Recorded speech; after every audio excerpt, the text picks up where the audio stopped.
Hey, welcome back to Heroes and Videos. I've been on a bit of a hiatus. Took the wife and family to Disney and Universal. I went to the new Epic Universal Park, which was awesome, but we did that to celebrate her birthday. Had a great time. The beard is out of control. I know it, you know it, you don't have to say it, we all know it. Hope to clean that up shortly. Today we're going to be looking at some recent new comics. Super excited. We're going to do another lightning round. Try to keep the video somewhat short. Hang in there with me. Would love for you to hit like if you enjoy the video. You can wait to the end if you want to make sure you like the video before you hit like. Would love it if you subscribe. You know, folks that subscribe to Heroes and Videos are found to have 10% more brain power and live longer. Yeah, all of that, all of those good things. Yeah, that's the ticket. They live longer even. So without further ado, let's get right into it. Up first, we have at the end of the show some really cool stuff that DC's doing as it rushes forward to its to the conclusion of the KO storyline, the DC KO storyline. Some really interesting themes, I think, in some of those books. So stick around to the end because the last few books we're going to talk about are tie-ins with that event, and it seems to be a common theme that I find quite refreshing in comics. That, you know, something I'm not really used to seeing. I don't know if this is a kind of a new wave slant for DC books going forward. You'll have to let me know after you stick around to the end. But first up is my favorite character, Spider-Man. So this is, I don't usually like events. And in fact, the Spider-Man or Peter Parker in space thing that's been going on in the flagship Spider-Man title, I felt like it was a little weird. It wrapped it up kind of quick to be it for this next Spider-Man Venom event. This is Amazing Spider-Man Venom Death Spiral #1. I think it's #1 and only. This is a variant cover. I just thought it was very cool. But they put all the pieces in place in the last issue of Amazing Spider-Man. They kind of took a lot of pieces off the board of the main stuff that was going on in the book for this crossover between Spider-Man and Venom. Venom's involved, Carnage is involved, Spider-Man's involved, a new villain called oh my gosh, is it Torment? I think is involved, and it's apparently targeting anyone and everyone who has anything remotely to do with Peter Parker, Spider-Man, Venom, Mary Jane. You know, this is a little bit of spoiler territory, but I don't think too much. You know, characters who just peripherally have a name Watson or Parker or Brock. Or you know, seem to be getting murdered by this new character. I think the character's name's Torment. I apologize if I've got that wrong. The exciting thing for me is when you get characters that have had changes going on in their lives, and this will be spoiler stuff for, I don't know, the last year or two of Spider-Man and Venom. I don't follow Venom that closely, but apparently now Eddie Brock has got Carnage, or Carnage is that symbiote Carnage is attached to Eddie Brock. I knew that from reading New Avengers.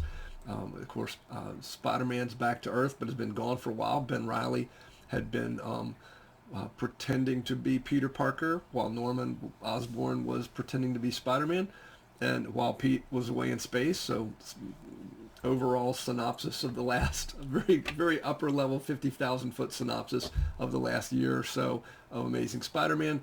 But other things going on, just for instance with Venom is now attached to Mary Jane, which is weird, and I don't know why. It sounds like she may have had a near-death experience or something where the symbiote needed to, or Venom needed to bond with her, and so it's just kind of neat when these characters that haven't necessarily live in the same universe, if you will, don't want to say Spider-Verse, but because it's one universe there, they don't really know what's going on in each other's lives, and then it's interesting to see when they get back together, and that's starting to unfold with this book. This continues in the next Amazing Spider-Man, which will then continue in Venom. I think it goes back and forth between those two books, but it's only about 5 parts, I think, so hopefully it won't run on too long. But I'm really enjoying it. It's good. I like it. I like those things when they get the various, you know, the drama of the characters when they interact and they're off doing their own thing, and then when they I don't want to say hook up because that doesn't happen in that book, but yeah, it's just cool when you see the drama play out with these characters as they interact and have to deal with what's going on. Great book. So pick that up if you're not buying it now. This is kind of a throwback. This is the Rocketeer, and it's the Rocketeer. Oh shoot, I didn't say on this title because it's a variant cover. The shout out to Bill Campbell, who played the Rocketeer in the film from back in, I believe, the early 90s, late 80s, early 90s. Did that fantastic, great old comic book movie before comic book movies were cool. This is an interesting story in that the Rocketeer is looking for Amelia Earhart, and and included in this book are all kinds of peripheral characters. I don't entirely know how IDW Comics here has the rights to all of them, but Popeye's in it. Um, Tintin, I think, the dog and the little guy, the Tintin. I don't know enough about that character. There are a few characters in it that are like old school, not Betty Boop, but maybe I recognize some of the characters in here. But that lot of old golden age kind of era 40s and 50s characters are in this book, which is kind of neat. And it also looks like maybe they're heading to, spoiler here for the ending, but maybe what I think might be Monster Island. So I don't know if King Kong or Godzilla is going to show up. Looking forward to buying that miniseries. Don't have any of the old Rocketeer books, but enjoyed what I read of that one so far. Marvel's Ultimates. Here, this is Ultimates 21, as Ultimates is rapidly also heading to a conclusion. It's a great story about how, and Hickman's not doing this book at this point, but it's a great story about how you can, how a movement can be organized, and in terms of when a tyrannical government is, in this case, the Maker's government, and has taken over the world. And this book does an interesting job from a bit of a science fiction standpoint, and probably a little too close to home for comfort, but how you can mount and conduct a revolution. And so, but it's a good book. It's different. That's the thing I like about it. Every issue is pretty much self-contained and yet part of a larger tapestry. I don't do a lot of independent books, but the few of the ones I have been reading, I just picked up Save Now, which I'm sorry, I still don't like that cover font. It looks, all I can see is Leave Now, but the name of the book is Save Now. That is one of a group of heroes on the cover there looking menacingly at us. Our main character is called Saver, not a great name for a hero, and he can, just like Edge of Tomorrow, he can reset, but this guy can reset willfully. Like he can do it on purpose. He can say, oh, I want to go back to this save point or that save point, just like with a video game when you save. And so it's interesting though, because the character ages. So you see scenes where he starts out in his 20s and then may end up in his 70s or 80s, depending on how many times or how long he's had to go back and live and reset things. So really clever stuff. I'm enjoying it. The thing that's interesting is it seems like a concept that could get old, and the first issue or two, it kind of feels that way, or the first issue, I should say, feels like, oh, that's what we're in for, is a standard, just a reset, and can you go back and start over and change things. Each issue has been very different in how they play off of that. So I wasn't really sure how this was going to play out. I think the next issue is the last issue, number 4. But I'm enjoying it. It's different. And so, I love Marvel and DC, but it's cool to, branch out and check out some of the indie stuff. And those two books, Rocketeer and Save Now, are some great examples of that. But back to the big two. Iron Man. Great cover, very symbolic cover, given that that's Iron Man, and I think the reflection there is Madame Masque. I love Whitney Frost and the whole Tony Stark, Whitney Frost, Madame Masque, I guess. Iron Man dynamic. There's a really infamous panel of one of the old Iron Man comics where they actually share a kiss, and they're both wearing their masks, so it's like metal on metal. It's pretty funny if you think about it. In the moment, I guess it seemed cool when they were writing it or drawing it, but it's become infamous in terms of, if you really think about what's going on there, it's kind of weird. But in this case, in this issue, we might see some interaction without the masks on. I guess that's all I'll say about that. We'll but it's pretty cool. I love the dynamic between these two characters. They, the adversary being, kind of like with Catwoman and Batman, the adversary being also someone that the hero is attached to, is just a cool dynamic, and it's interesting in this book. I'm really curious. There was a big surprise at the end of issue 1 of this volume, and I'm surprised. I'm curious to see where that goes as this book proceeds. But yeah, Iron Man 2, and that is Legacy 682. So no spoilers there. I have a feeling in about 18 issues we'll be seeing Iron Man 700. But in the meantime, we've got this volume. So the DCKO tie-in books I was talking about, there's a few of them here that I'm going to rip through pretty quick because I know it said we'd do a lightning show here. What they're doing differently, I think, first up is DCKO Titans. This is current Titans iteration number 32, and it says together again, or together for the last time, and that does appear what's going on here. We've got the Titans, though I am curious, there's a scene in this book where the Titans, except for Cyborg, who is off in the DCKO tournament as part of this 32 that were the 32 that were competing for that to be the Omega King or King Omega in that book. So we've got Nightwing, Starfire, Donna Troy, Beast Boy, Changeling, Raven, and of course Cyborg's out. What I found odd in this is that Speedy, or Arsenal, is the 6th member of the, you want to say the New Teen Titans group, or the core New Teen Titans group. But it wasn't Speedy. It was Kid Flash at the time. It was Wally West. But they kind of have a mental mind meld sort of thing. I guess all mind melds would be mental, right? And at the end of this book, and it really does feel like an end of this iteration of Titans. And so we'll see what happens after that. But one of the cool things in this book, Tara, if you remember Tara, she's come back at some point somehow, and is still evil and wrecking all kinds of havoc.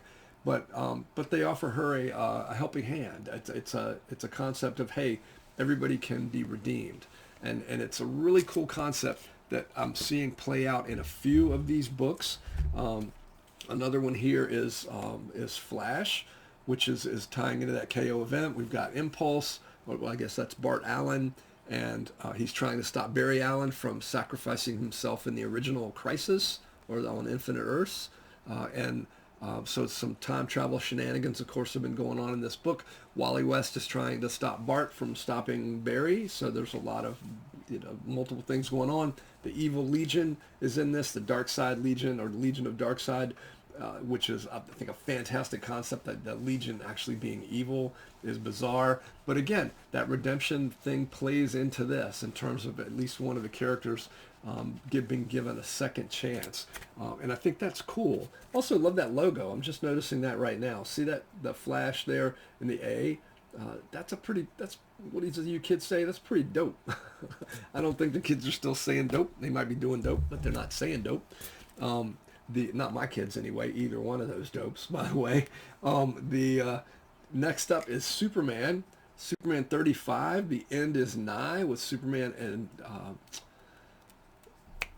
Doomsday, on the cover, who is also the Time Trapper. That's a 6-month to a year-old spoiler at this point, or at least let's say an iteration of the Time Trapper, because I know the Time Trapper had some multiple reveals over the decades about, oh, this is who the Time Trapper always was. So take that with a grain of salt. It's kind of cool because I didn't realize it. Not really a spoiler for DCKO 5, which we'll be talking about next episode, I think. I'll take that back. We've got an old book comic episode coming up before that one. But this is not really what happens in this book. This book is covering more what's going on with Lois as Superwoman, and Superboy Prime, and some of the other characters that were involved there, with the Fortress of Solitude, all that kind of stuff going on. Superman robots, which is a thing from way back, in the Golden Age, that's been brought back in the last few issues, where Superman has all these robots. They're also up against the Legion of Darkseid. That redemption thing, the redemption arc plays into this book too.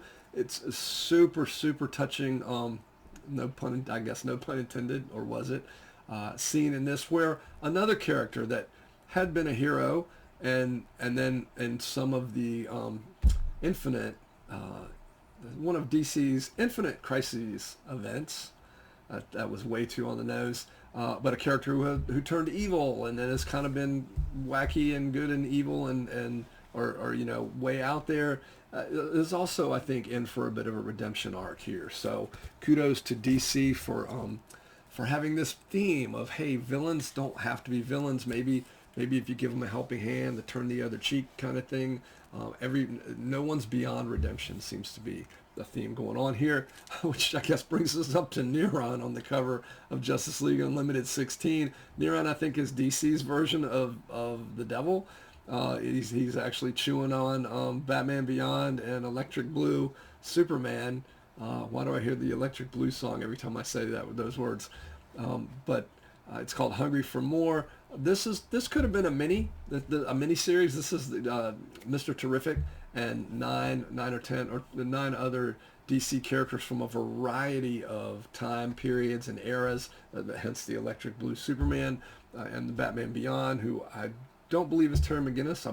I think might be Tim Drake, but in this book, and there was a Hawkman. There were all sorts of folks in this that were from different eras and whatnot, and it's just really cool. There's Owlwoman. There are a number of different characters in it, and one by one, unfortunately, they are for the most part sacrificed. But there's a great theme at the end of this about in terms of how they all were heroes. They all were, and it's a little weird because they were pulled from a point in time and then are returned back to that universe if they die, kind of thing. So they had agency, but it was still a little weird. It gave the writers an opportunity to do pretty much what they want with them. But again, theme of redemption in this. One of the characters that, you know, that does a heel turn and ends up being a villain, it is presented with the opportunity for redemption. The idea that, hey, we can all rise above, you know, be, what is it they say? Hear the call of our better angels and be better people, and we don't have to be evil. What is it we've said? I don't even remember which issue it was in. Oh, it was in Amazing Spider-Man recently where Norman Osborn, I think, was talking about how evil he had been, or you don't know the things I've done. And one of the characters said, hey, doesn't matter who you've been, it doesn't matter what you've done, who are you going to be today? And it feels like, so maybe Marvel's doing that too, but DC's got this really cool redemption arc going. I don't know if that's where DC KO is going to wind up or what happens after DC KO, but that concept and that idea of, you know, you can be redeemed, you can, you know, even no matter how bad somebody is, you can be a hero. And I think that's just a great message. Honestly, it's a great message for all of us, no matter, you know, if you're feeling down or whatever, down on yourself, you can always choose to do the right thing, be better, you know, just take steps forward. And end of motivational speech, but that idea of redemption, that nobody's beyond that. So I just think that's a really cool thing. And like a lot of wonderful things about comics, it's really cool when they have a lesson and they can inspire. Well, hopefully you were inspired by this episode of Heroes and Videos. That is it for today. As always, keep reading comics, keep going to see movies in theaters, and be kind to each other.